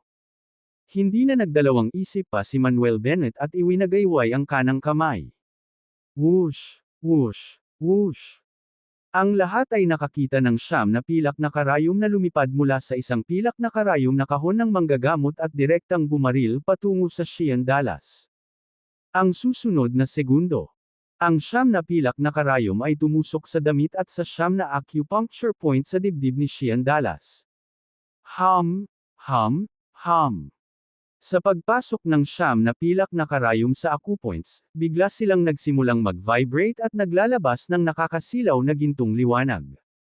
Tumingin si Shean Dallas at nagulat, ito ba ang Heavenly Road 9 Needles, mula sa Divine Needle List? Tama. Tumango si Manuel Bennett, Mr. Donovan has a good eye. Sinabi ni Sheehan Dallas, bata, lalo mo akong ginugulat. Hindi ko inaasahan na talagang matutunan mo ang mga kasanayan sa acupuncture mula sa mga alamat. Ito ay talagang hindi simple. Ngunit, habang ang Heavenly Road 9 Needles, ay talagang makakapagdulot ng mga mahimalang epekto kapag ginamit para sa paggamot, hindi ko pa narinig na ginagamit ito sa lason. Nagkibit balikat si Manuel Bennett, sinong nagsabing lalasunin kita. Kung hindi mo ako nilason, paano ka mananalo? Hindi pa tapos magsalita si Sheehan Dallas nang magpakawala siya ng malungkot na sigaw. Sa pagkakataong ito, ang buong mukha ni Sheehan Dallas ay naging itim, at ang kanyang leeg at nakalantad na balat ay naging itim din. Tumutulo ang malamig na pawis mula sa kanyang noo, at nagsimula siyang bumubula sa kanyang bibig, na mukhang natulala at hindi makatayo sa kanyang mga paa. Nang makita ang eksenang ito, natakot ang mga manunood. Masyadong mabilis kumilos ang lason na ito. Sabi ng may nanginginig na boses. Bakas din sa mukha ni Vernon Steele ang pag-aalala. Kahit na ano, si Sheehan Dallas ang kanyang senior brother, at ayaw niyang mamatay siya. Nilingan niya si Manuel Bennett, Master, ito. Walang pakialam na sinabi ni Manuel Bennett, huwag kang mag-alala, hindi siya mamamatay. Anak, ginamit mo na naman ang pamamaraang ito para mapakilos ang lason sa katawan ko. Tumangala si Sheehan Dallas kay Manuel Bennett at galit na umungol. Ngumisi si Manuel Bennett, Mr. Donovan, mas mabuting sabihin mo ng kaunti at tumuon sa pag-detox. Naramdaman din ni Sheehan Dallas na lumalala ang kanyang sitwasyon. Sa pagkakataong ito, halos pinakilos na ni Manuel Bennett ang lahat ng nakatagong lason sa kanyang katawan. Kaya tumigil siya sa pagsasalita at nagsimulang mag-detox. Una niyang ginamit ang acupoint hand technique para pindutin ang ilang major acupoint sa kanyang dibdib. Ngunit, walang epekto. Pagkatapos ay kumuha siya ng isang pakete ng pulbos ng gamot, ngunit wala pa ring epekto. Pakiramdam na mabilis na kumakalat ang lason sa buong katawan niya, direktang nagsagawa si Sheehan Dallas ng isa pang signature skill niya, ang 7 Extremity Poison Needles, at tinusok ang 7 karayom sa 7 major acupoint sa kanyang dibdib. Kaya, direkta siyang gumamit ng lason upang kontrahin ang lason. Matapos may pasok ang 7 karayom, medyo gamaan ang pakiramdam ni Sheehan Dallas, ngunit hindi pa siya ganap na nagde-detox. Kaya, naglabas si Sheehan Dallas ng isa pang pilak na karayom at mabilis na tinusok ang kanyang 10 daliri. Habang tinutusok ang 10 daliri, tumutulo ang mga patak ng itim na dugo, at tumaas ang itim na usok nang tumama sila sa lupa. Lahat ng nanunood ay nakaramdam ng panginginig ng kanilang mga puso. Pagkaraan ng ilang sandali, sa wakas ay bumalik sa normal ang mukha ni Sheehan Dallas. Pero para siyang babagsak na lalo pang humihingal. Tumawa siya ng malakas at sinabing, anak, sabi ko sa'yo hindi mo ako lasunin ng lason sa katawan ko. Nang makitang gumaling na ang lason ni Sheehan Dallas, malakas na sinabi ni Vernon Steele, Senior brother, you took 20 minutes this time. Tumango si Sheehan Dallas at muling tumingin kay Manuel Bennett at sinabing, anak, ngayon ko na. Nanatiling kalmado ang ekspresyon ni Manuel Bennett, bring it on. Sinabi ni Sheehan Dallas, sa pagkakataong ito, kailangan kitang lasunin hanggang sa puntong lumuhad ka na lang at magmakaawa na maging alagad ko. Sinabi ni Manuel Bennett, huwag kang masyadong magsalita, mag-ingat sa pagkatalo muli sa akin. Malamig na sumangot si Sheehan Dallas, at pagkatapos ay naglabas ng 7 itim na lason na karayom mula sa kanyang manggas. Ang 7 karayom na ito ay pinahiran ng pinakanakamamatay na lason na kanyang ginawa. Kapag may natama ng kanyang lason na karayom, kung ang lason ay hindi na neutralize sa loob ng 10 minuto, ang tao ay walang alinlangan na mamamatay. Kadalasan, hindi niya gagamitin ang mga ito. Ngunit ngayon, upang manalo laban kay Manuel Bennett, kailangan niyang gamitin ang kanyang trump card. Anak, hintayin mo lang lumuhad at magmakaawa. Sabi ni Sheehan Dallas na may kasamang masasamang tawa bago iwinagayway ang kanang kamay. Whoosh, whoosh, whoosh. Ang 7 lason na karayom ay umagos sa hangin, kumikinang na may nakasisilaw na madilim na liwanag, diretsyong tumusok sa 7 pangunahing acupoint sa dibdib ni Manuel Bennett. Sa pamamagitan ng mga pilak na karayom, ang mga alon ng labis na nakakalason na lason ay pumasok sa katawan ni Manuel Bennett sa pamamagitan ng mga karayom. Ang lason ay nagsimulang kumalat sa isang nakikitang bilis. Sa isang kisap mata lang, ang buong dibdib ni Manuel Bennett ay naging itim, kumalat pa sa mga nakapaligid na lugar. Guro, mabilis na i-neutralize ang lason. Nag-aalalang paalala ni Joan Holman sa kanya. Lihim na namangha si Manuel Bennett. Gaya ng inaasahan sa Poison Dr. King, mayroon nga siyang mga kakayahan. Maging ang lason ay hindi siya komportable. Dapat malaman na sa ilalim ng pagsasanay ni Neil Kuntz, ang kanyang katawan ay matagal nang naging immune sa lahat ng uri ng lason, at ang mga ordinaryong lason ay hindi makakaapekto sa kanya. Kaya, nang walang pag-aalinlangan, ginamit muna ni Manuel Bennett ang Heaven and Earth Acupoint Hand sa 7 pangunahing acupoint sa kanyang sariling dibdib upang pigilan ang pagkalat ng lason. Pagkatapos, pinulot niya ang 7 pilak na karayom at ipinasok sa kanyang 7 pangunahing acupoint sa kanyang dibdib. Sa maikling panahon, ang mga bakas ng itim na usok ay lumutang sa mga pilak na karayom. Sa wakas ay bumalik sa normal na kulay ang dibdib ni Manuel Bennett. Phew! Bumantong hininga si Manuel Bennett, hinugot ang lahat ng pilak na karayom mula sa kanyang katawan, at sinabing, Mr. Donovan, talagang nangingibabaw ang iyong lason, ngunit hindi pa rin ako nito matatalo. Master, inabot ka ng 10 minuto para mag-detox. Mabilis na iniulat ni Vernon Steele ang oras. Dahil hindi pa bumabagsak ang boses. Biglang naghiyawan ang buong audience. 10 minutes lang nagde-detox ang binata, nanalo na. Nanalo na naman talaga ang binata. Kaya ngayon, ang binata ay nanalo na ng 2 round, at ang tagumpay ay napupunta sa kanya. Old fella, kailangan mong tanggapin ito sa pagkakataong ito, tama? Nagkatinginan sina Joan Holman, Cyril Clancy, Joseph Hans, at Vernon Steele at nakahinga ng maluwag. Ito ay imposible. Ito ay imposible. Malakas na umiling si Shane Dallas, hindi makapaniwala sa katotohanan. Ang binata na nauna sa kanya ay talagang tinalo siya sa kanyang sariling larangan ng kadalubhasaan. Bagamat ayaw niyang tanggapin iyon, kailangan niya. Napabuntong hininga si Shane Dallas at sinabing may dismayadong tingin, anak, nanalo ka na. Ipinapangako ko sa iyo, hindi ako maghihiganti kay Vernon Steele sa hinaharap. Pagkasabi niyon ay tumalikod na si Shane Dallas at naghanda ng umalis. Maghintay. Biglang tinawag ni Manuel Bennett si Shane Dallas. Lumingon si Shane Dallas at nagtanong, may iba pa ba? Sinabi ni Manuel Bennett, Mr. Donovan, tapusin na natin ang 3 round. Anong ibig mong sabihin? Dumilim ang mukha ni Shane Dallas, nanalo ka na, ano pa ba ang silbi ng ituloy mo? Are you trying to humiliate me? Mr. Donovan, hindi ko iyon sinasadya. Umiling si Manuel Bennett at sinabing, ikaw ang sikat na Poison Dr. King. Ngayon lang, nakita ng lahat ang iyong kamanghamanghang kakayahan sa paggamit ng mga acupoint at acupuncture para lason ang iba, at lahat sila ay namangha. Sa makatuwid, dapat din silang maging sabik na masaksihan ang iyong kakayahan sa paggawa ng lason. Kabanata 148, Kabanata 148, Buong pusong pagsusumit. Dahil doon, lumingon si Manuel Bennett at tinanong ang mga tao, gusto mo bang makita ang galing ni Mr. Donovan sa paggawa ng lason? Oo, syempre. Tumango ang lahat bilang tugon. Bagamat hindi nila gaanong gusto si Shane Dallas, kailangan nilang aminin na talagang kahanga-hanga ang kanyang mga kakayahan na lason at mag-detoxify. Tumango si Shane Dallas at sinabing, sige, mag-3rd round na tayo.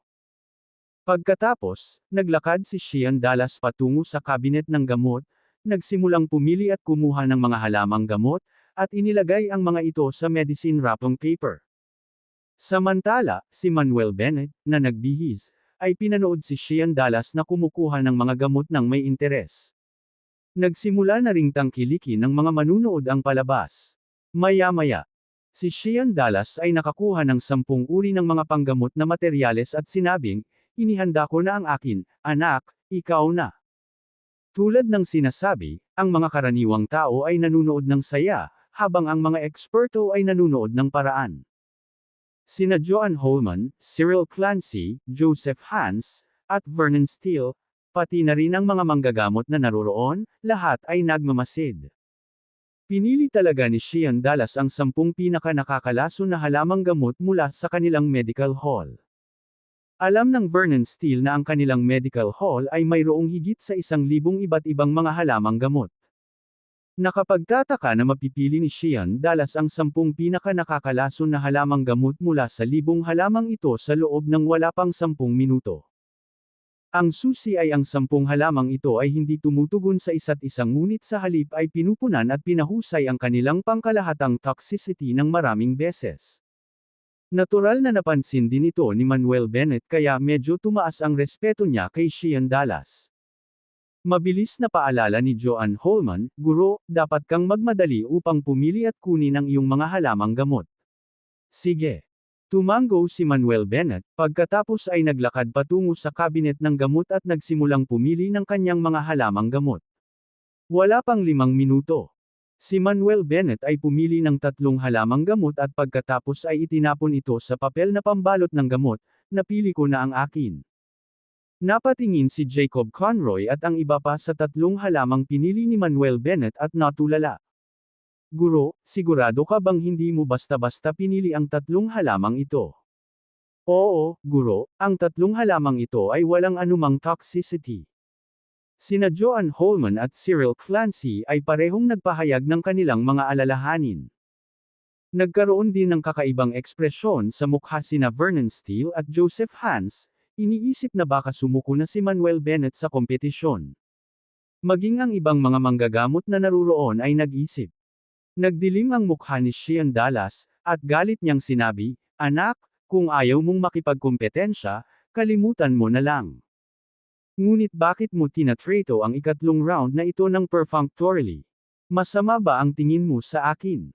Sinabi ni Manuel Bennett, "Mr. Donovan, wala akong intensyon na maliitin ka. Maingat kung pinili ang 3 halamang ito, at ang toxicity nito ay tiyak na mas nakakapangilabot kaysa sa iyo." Pagkatapos ng lahat, ito ay hindi lamang tungkol sa pagkakaroon ng maraming uri ng makamandag na halamang gamot o mataas na antas ng toxicity na nagpapalakas ng isang lason. Minsan, ang puro pagsasama-sama ng ilang tila ordinaryong mga halamang gamot ay maaaring magdulot ng napakalason na epekto. Talaga. Sheehan Dallas sneered, "I'm looking forward to having a good experience then." Inutusan ni Vernon Steele ang manggagawa sa medical hall, "Bilisan mo at i-decoct mo ang gamot." Tumango ang mga manggagawa sa medical hall bilang pagsang-ayon at saka dinala ang mga halamang gamot sa likod bahay. Tahimik na naghihintay ang lahat. Makalipas ang mahigit kalahating oras. 2 manggagawa ang nagdala ng 2 mangkok ng sabaw ng gamot. Sinabi ng isang manggagawa, ang mangkok ng sopas ng gamot na ito ay kay Mr. Donovan. Ang bowl na ito ay kay Mr. Bennett. Idinagdag din ng isa pang manggagawa. Lumapit si Manuel Bennett, kinuha ang gamot na sopas na inihanda ni Sheehan Dallas, at ininom ito sa isang lagok. Hindi rin nagpakita ng kahinaan si Sheehan Dallas, kinuha ang gamot na sopas na inihanda ni Manuel Bennett, at ininom ito sa isang lagok. Ilang minuto lang matapos inumin ni Manuel Bennett ang gamot na sopas. Ang kanyang mukha ay naging pula at berde, at ang kanyang nakalantad na balat ay ganoon din. Kumikilos ang lason. Bulalas ni Joan Holman. Napatingin ang lahat kay Manuel Bennett, naghihintay na mag-detoxify siya. Walang pag-aalinlangan, agad na inipit ni Manuel Bennett ang ilang pilak na karayom at ipinasok ito sa siyam na acupuncture point sa kanyang dibdib. Marahas na nanginginig ang siyam na pilak na karayom matapos may pasok. Wala pang 10 minuto. Ang mga sinulid ng itim na chi ay lumutang sa kahabaan ng mga pilak na karayom at naglaho sa hangin. Pagkatapos mag-detoxify, iniligpit ni Manuel Bennett ang mga pilak na karayom, Mr. Donovan, na nakagawa ng ganoong lason sa maikling panahon mula sa limitadong seleksyon ng mga halamang gamot, talagang karapat-dapat ka sa titulong Poison Dr. King. Mukhang walang lason sa mundo na makakapagpabagsak sa iyo. Si Shean Dallas ay humahanga, gayunpaman, anak, kahit na ang iyong mga kakayahan sa detoxification ay lubos na kahanga-hanga, ang iyong mga kakayahan sa pagkalason ay tila karaniwan. Sinabi mo na ang lason na ginawa mo sa tatlong halamang iyon ay mas nangingibabaw kaysa sa akin, ngunit bakit hindi pa ako nagre-react? Gayunpaman, tulad ng kanyang mga salita na lumabas sa kanyang bibig. Og! Biglang sumigaw si Shean Dallas sa matinding paghihirap, nakaramdam ng matinding sakit sa buong katawan niya. Sa susunod na sandali, hindi makapag-detoxify sa oras, bumagsak si Shean Dallas sa lupa, nanginginig ang buong katawan. Bakas sa mukha niya ang takot, halatang nasasaktan siya, at parang mamamatay na siya. Hindi napigil ang mapabulalas ni Joanne Holman, Diyos ko, paanong ang tatlong hindi nakakalason na halamang pinagsama-samang magkasama ay may napakalakas na lason. Mabilis na sinabi ni Vernon Steele, Master, mukhang hindi na kaya ni Mr. Donovan, please save him. Nanatiling kalmado ang mukha ni Manuel Bennett, don't worry, he'll be fine. Unti-unting lumipas ang oras. Sa loob lang ng 10 minuto. Puff! Ibinuka ni Shean Dallas ang kanyang bibig at nagbuga ng isang subo ng itim na dugo. Nang makita ito, nagulat ang lahat. Mamamatay ba ang matandang ito sa lason? Nang ang lahat ay hindi mapalagay. Biglaan. Si Shean Dallas, na tila hindi nasaktan, ay umakyat mula sa lupa at yumuko ng malalim kay Manuel Bennett, na nagsasabing, Salamat, binata, sa pagtanggal ng lahat ng lason sa aking katawan. Ako ay lubos na nagpapasalamat. Sa mga salitang ito, napabuntong hininga ang buong audience. Hindi ba nalason lang ang matandang ito? Bakit ayos lang siya ngayon? Sabi niya, tinulungan ng batang ito na iwaksi lahat ng lason sa katawan niya, anong nangyayari? Labis na naguluhan ang mga manunood. Habang ang lahat ay naguguluhan. Tumingin si Shean Dallas kay Manuel Bennett nang may paghanga at sinabing, Binata, sa wakas naiintindihan ko na. Sinadya mong i-activate ang lahat ng lason sa loob ng aking katawan sa unang 2 round ng kompetisyon. Sa huling round na ito, ginamit mo ang lason na ginawa mula sa tatlong halamang ito upang ganap na malutas ang mga lason sa aking katawan sa pamamagitan ng prosesong tinatawag na pakikipaglaban sa apoy sa apoy. Ngayon, ang lahat ng mga nakatagong lason sa aking katawan ay ganap na naalis, at pakiramdam ko ay kasinggan ng balahibo. Pagkatapos ng isang paghinto, nagpatuloy si Shean Dallas, bagaman ang mga lason na ito ay hindi makakaapekto sa akin sa pang-araw-araw na batayan, sa kalaunan ay ganap na silang sumabog, at sa panahong iyon, ako ay mawawalan na. Binata, ang iyong mga medikal na kasanayan at karakter ay higit na higit sa akin. Kusang loob kong aminin ang pagkatalo sa kompetisyong ito. Pagkatapos lamang marinig ang mga salita ni Shean Dallas, sa wakas ay naunawaan ng mga tao. Bulalas ni Cyril Clancy, napakamangha talaga ni Master. Ginamit niya ang kompetisyon bilang isang paraan upang maalis ang mga nakatagong lason ng matandang lalaki na ito. Kahanga-hanga, talagang kahanga-hanga. Kabanata 149, Kabanata 149, inaasahan ang araw na iyon. Ang iba sa silid ay tumango bilang pagsang-ayon, na pinahahalagahan si Manuel Bennett. Pagkatapos, lumingon si Shean Dallas kay Vernon Steele at bumantong hininga, Junior Brother Vernon, bilang Senior Brother mo, dapat ibigay ko sa inyo ni Miss Jules ang blessings ko kapag nakita kitang magkasama. Pero dahil sa selos, kinaiinisan kita at gusto pa kitang patayin. Alam kong nagkamali ako. Hindi ko inaasahan na patatawarin mo ako, ngunit gugulin ko ang natitirang bahagi ng aking buhay sa pagsisisi. Senior Brother Shean. Nabulunan si Vernon Steele, namumula ang mga mata. Muling tumingin si Shean Dallas kay Manuel Bennett at sinabing, Mababang kapatid, mula ngayon, hindi lang ikaw ang aking tagapagligtas kundi pati na rin ang aking guro. Sa hinaharap, basta't tawagan mo ako at sabihin sa akin kung ano ang kailangan mo, kahit na ito ay pag-akyat ng bundok ng mga kutsilyo o paglubog sa dagat ng apoy, hindi ako tatanggi. Pagkatapos magsalita, iniabot ni Shean Dallas kay Manuel Bennett ang isang itim na name card at lumabas. Sumigaw si Vernon Steele kay Sheehan Dallas, Senior Brother Sheehan, pinapatawad na kita. Maaari ka bang manatili? Ha ha ha. Tumawa ng malakas si Sheehan Dallas at sinabing, I have the whole world as my home, how could I stay in one place? Ngunit, Junior Brother Vernon, kung kailangan mo ng tulong ko sa hinaharap, gaano man kalayo, hahanapin kita. Magkikita pa tayo. Sinabayan ng masaganang tawa, nawala si Sheehan Dallas sa paningin ng lahat. Tumingin si Manuel Bennett sa direksyon kung saan umalis si Sheehan Dallas, bahagyang nakakurbo ang mga sulok ng kanyang bibig. Kailangan niyang aminin, ang matandang lalaki na ito ay medyo malaya. Iminungkahi ni Vernon Steele, Master, tanghali na, pwede ba tayong kumain ng sabay? Sige. Tumango si Manuel Bennett bilang pagsang-ayon.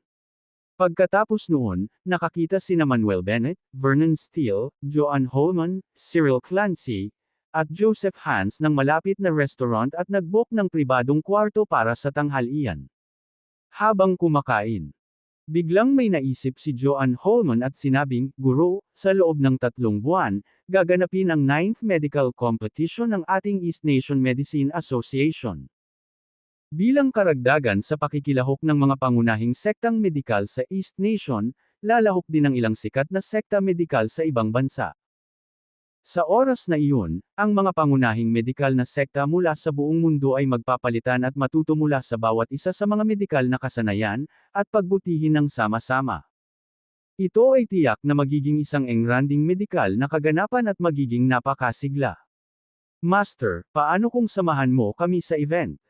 Cyril Clancy also chimed in, Yes, Master, kung sasali ka, siguradong maipapakita mo ang iyong superior skills. Isang medikal na kompetisyon. Nagtanong si Manuel Bennett ng may interes, anong mga bansa at sekta ng medikal ang nakikilahok sa kompetisyong medikal na ito?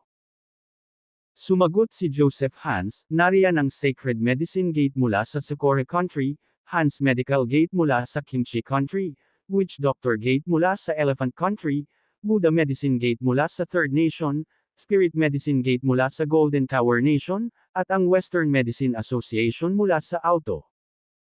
Pinaikit ni Manuel Bennett ang kanyang mga mata at sinabing, Sacred Medicine Gate, Hans Medical Gate, Witch Doctor Gate, Buddha Medicine Gate, Spirit Medicine Gate, Western Medicine Association.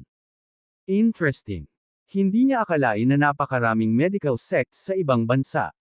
Mabilis na idinagdag ni Vernon Steele, sinasabi na upang gawing mas kapanapanabik ang medikal na kompetisyon, ang bawat medikal na sekta ay nag-aalok ng mahahalagang gantimpala.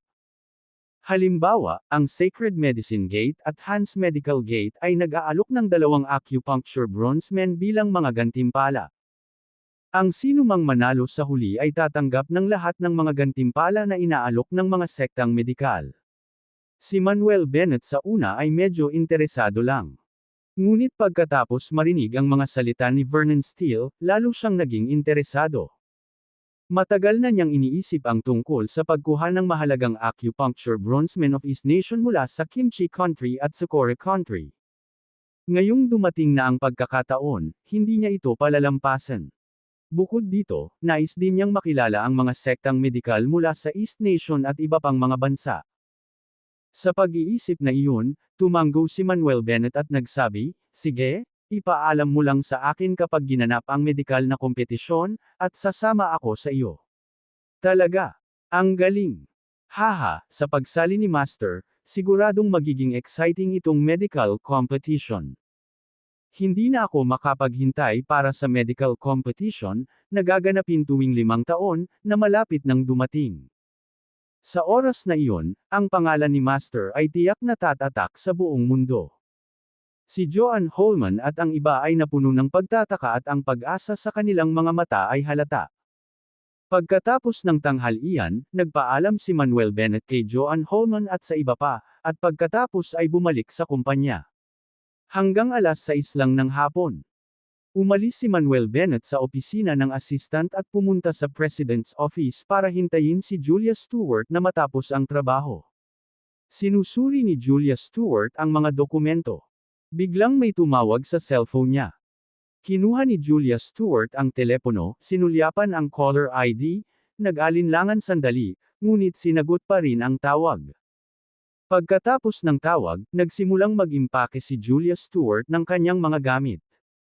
Nang makita ito, ibinaba ni Manuel Bennett ang magazine sa kanyang mga kamay at nagtanong, "Julia, hindi ka ba nag-o-overtime ngayon?" Julia Stewart hummed in response, "Manuel, tumawag lang si Selena at nagyaya sa amin na maghapunan, gusto daw niyang humingi ng tawad sa amin." "So, gusto mong tanggapin ang imbitasyon?" Tanong ni Manuel Bennett.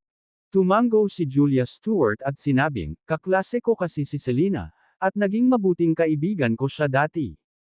Ayokong mawala siya bilang kaibigan dahil dito. Sige, sasama ako sayo." Tumango si Manuel Bennett. Sa katunayan, wala siyang magandang nararamdaman para kay Claire Whale.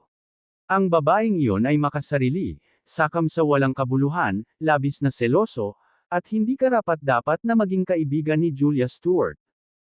Gayunpaman, dahil gusto ni Julia Stewart na ayusin ang pagkakaibigan, wala na siyang masabi pa. Di nagtagal, sinundan ni Manuel Bennett si Julia Stewart palabas ng kumpanya at nagmaneho papunta sa isang restaurant na tinatawag na Alice na pinareserba ni Claire Whale. Isa itong high-class western restaurant na may marangyang palamuti at kakaibang ambience. Ang mga dumating upang kumain dito ay pawang mga elite ng lipunan na may magandang pananamit. Pagkatapos ay parada ang sasakyan, sabay na pumasok sina Manuel Bennett at Julia Stewart sa restaurant. Pagpasok pa lang nila sa restaurant ay may narinig silang sigaw. "Julia, nandito ka." Paglingon nila, nakita nila si Claire Whale, nakasuot ng mixing palda ng Chanel at makapal na makeup, nakamakaway sa kanila. Lumapit sina Manuel Bennett at Julia Stewart. Sa isang mainit na ngiti sa kanyang mukha, sinabi ni Claire Whale, "Julia, Mr. Bennett, mangyaring maupo." Pagkaupo ni Manuel Bennett at Julia Stewart, tinawag ni Claire Whale ang waitress para umorder ng mga pagkain. "Tingnan ninyo kung ano ang gusto ninyong kainin." Inabot ni Claire Whale ang menu kay Julia Stewart. Sabi ni Julia Stewart, "I'm fine with anything." "Ako rin." Idinagdag din ni Manuel Bennett. "Sige, o-order ako." Binawi ni Claire Whale ang menu at nagsimulang mag-order. Nang makitang mamahalin lahat ang mga pagkaing in-order ni Claire Whale, bahagyang pinaikit ni Manuel Bennett ang kanyang mga mata. Itong babaeng ito ay parang hindi yung tipong mapagbigay, kaya ano nga ba ang balak niya? Pagkatapos mag-order ay umalis na ang waiter. Bahagyang ngumiti si Claire Whale at same time na sinabi, "Julia, Mr. Bennett, sa huling pagkakataong nagkamali ako at nasabi ng maraming maling bagay. Pasensya na talaga at sana mapatawad mo ako." Habang si Claire Whale ay nagpakita ng sinsero, isang ngiti ang sumilay sa mukha ni Julia Stewart, "Selena, nakaraan na ang lahat, huwag na nating pag-usapan pa." Kabanata 150, Kabanata 150, nakadamit bilang isang iskolar ngunit nag-asal na parang hayop. "Julia, ibig sabihin na patawad mo na ako?" Tanong ni Claire Whale na may kagalakan sa ekspresyon. "Oo." Tumango si Julia Stewart. Namula ang mga mata ni Claire Whale sa emosyon. "Julia, you're too good. Thank you. Akala ko talaga hindi mo na ako kakausapin. Paano ako?" Nakangiting umiling si Julia Stewart. Tapos sabi niya, "Selena, nabanggit mo sa phone kanina na may gusto kang pag-usapan sa akin. Ano yun?" Sumulyap si Claire Whale kay Manuel Bennett at may problemang sinabi, "Ito. Hindi ko alam kung paano ko sasabihin." "Anong hindi mo masasabi?" Bakas sa mukha ni Julia ang pagkalito. "Selena, kung tinuturing mo talaga akong kaibigan, sabihin mo lang." Saglit na nag-alinlangan si Claire bago nagsalita. "Julia, sana ay makita ni Mr. Bennett sa loob ng kanyang kabaitan na iligtas si Jonathan Harper." Nang marinig ang kanyang mga salita, napangisi si Manuel Bennett sa kanyang puso. Hindi nakakagulat na ang babaeng ito ay napakainit sa kanya ngayon, nag-aanyaya sa kanya para sa hapunan at humingi ng tawad. Ito pala ang kanyang intensyon. "Manuel, anong ginawa mo kay Mr. Lee? Bakit naman sasabihin ni Selena?" Lumingon si Julia Stewart kay Manuel Bennett, na lalong naguguluhan. Walang pakialam na sagot ni Manuel Bennett, "You should ask Miss Whale about this." Agad namang nagtanong si Julia Stewart, "Selena, what on earth happened?" Kinagat ni Claire Whale ang kanyang labi at sinabing, si Jonathan Harper ay hindi sinasadyang nasaktan si Mr. Bennett sa ospital kanina at dinala sa police headquarters. Malapit na daw siyang masentensyahan. Hindi niya sinasadyang nasaktan ako. Tumawa si Manuel Bennett. "Miss Whale, hindi ako na-offend ni Jonathan Harper. Na-offend niya ang Thunder Bureau ng River City Headquarters." Namula ang mga mata ni Claire Whale habang nasa mid, "Mr. Bennett, nakita ko si Jonathan ilang araw na ang nakakaraan. Alam daw niyang mali siya at sana ay bibigyan mo siya ng pagkakataon na itama ang pagkakamali niya." Habang nakikinig si Julia Stewart, lalo siyang nalito.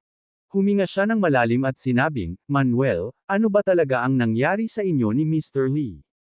Pwede mo bang sabihin sa akin ng detalyado?" "Sige, sasabihin ko na." Tumango si Manuel Bennett at saka ipinaalam ang nangyari sa Central Hospital. Originally, ayaw niyang ibunyag ito kay Julia Stewart. Ngunit dahil si Claire Whale ay walang kahihiyan upang humingi ng awa, natural na hindi na niya ito itatago pa. Nang marinig ni Julia Stewart ang mga salita ni Manuel Bennett, agad na naging seryoso ang kanyang mukha. Sabi ni Manuel, "Julia, sa paghihiganti niya sa akin, gusto ni Jonathan na saktan ang Thunder Bureau. Mapapatawad ko ba siya? Mapapatawad ba siya ng Thunder Bureau? Hindi lang siya nagkamali, nakagawa siya ng krimen. Nag-attempt siyang pumatay." Sa sobrang takot ni Claire ay namutla ang kanyang mukha.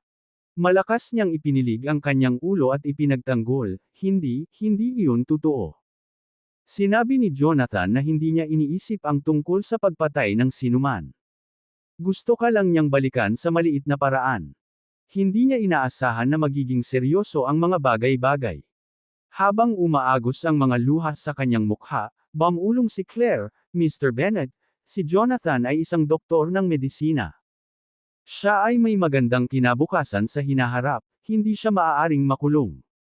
Mr. Bennett, nakikiusap ako na palayain mo siya minsan. Ikaw ang benefactor ng Thunder Bureau, basta magsalita ka, siguradong bibitawan siya ng Bureau. Kaya naman, talagang nakikiusap ako sa iyo." Malamig na sinabi ni Manuel Bennett, kung alam niya ang kahihinatnan ngayon, bakit niya ginawa ang mga problema noong una? Si Jonathan Harper ay nasa hustong gulang na. Dapat siyang managot sa kanyang mga aksyon. "Julia, maaari mo ba akong tulungang hikayatin si Manuel? Julia, kami ay mga matandang kaklase at matalik na kaibigan. Tulungan mo ako." Nang makitang hindi niya magawang hikayatin si Manuel, nagsimulang makiusap si Claire kay Julia Stewart. Isang malalim na buntong hininga ang pinakawalan ni Julia Stewart at sinabing, "I can't help with this. You should talk with Manuel. I need to use the restroom." Pagkatapos noon, tumayo si Julia Stewart at umalis. Sa sandaling umalis si Julia Stewart, tahimik na kinuha ni Manuel Bennett ang kanyang mobile phone at nagsimulang mag-record.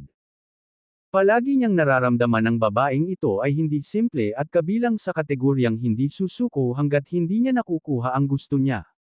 Kailangan niyang maging maingat.